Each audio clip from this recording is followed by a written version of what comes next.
আসসালামু আলাইকুম। আজকে আমরা শিখব কোনো কিছু না এই অর্থে আমরা কি ব্যবহার করব। মাত্র একটি রুল দিয়ে আমরা অনেকগুলো সেন্টেন্স মেক করতে পারবো। চলুন শুরু করা যাক। কোনো কিছু বলার নেই এই অর্থে আমরা ব্যবহার করব nothing to say.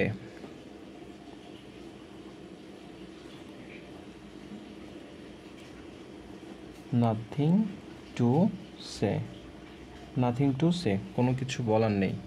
Nothing to সে, কোনো কিছু করার নেই, তাহলে এখানে হবে নাথিং টু ডু।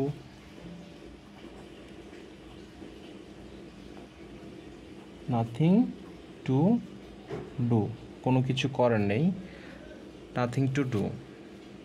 তাহলে না, কোনো কিছু খাওয়ার নেই এ অর্থে আমরা ব্যবহার করব nothing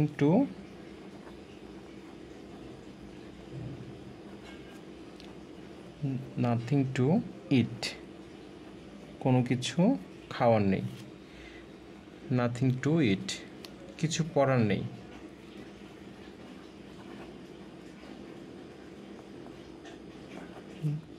nothing to read, nothing to read, কোনো কিছু পড়ার নেই, কিছু দেখার নেই। এ অর্থে আমরা ব্যবহার করতে পারি নাথিং টু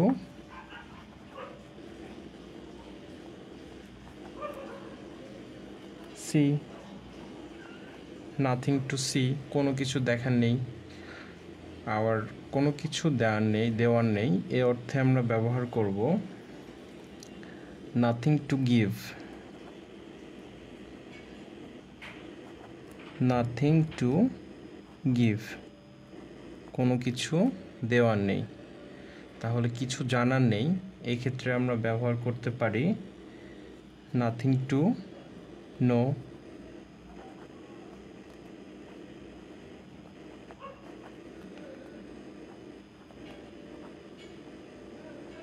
কোনো কিছু জানার নেই, নাথিং টু নো। তাহলে কিছু পাবার নেই অর্থে আমরা ব্যবহার করব nothing to get.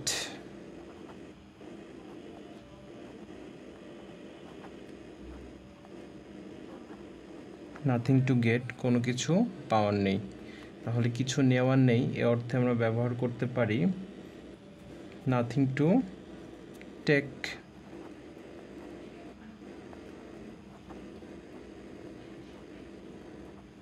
Nothing to take, কোনো কিছু নেওয়ার নেই, কিছু হারানোর নেই, nothing to loose.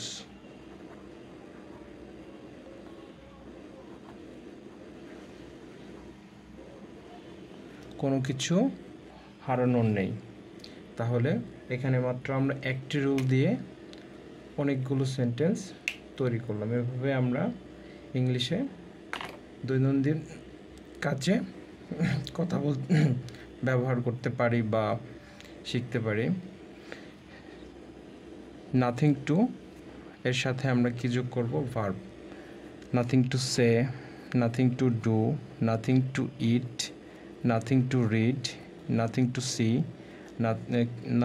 Nothing to give, কোনো কিছু দেওয়ার নেই, কিছু জানার নেই, নাথিং টু নো, কিছু পাওয়ার নেই, nothing to get, nothing to take, nothing to lose, হারানোর নেই। বলার, করার, খাওয়ার, পড়ার, দেখার, দেওয়ার, জানার, পাবার, নেওয়ার, হারানোর, এই সব কিছুর সাথে আমরা শুধুমাত্র নাথিং টুটা অ্যাড করব।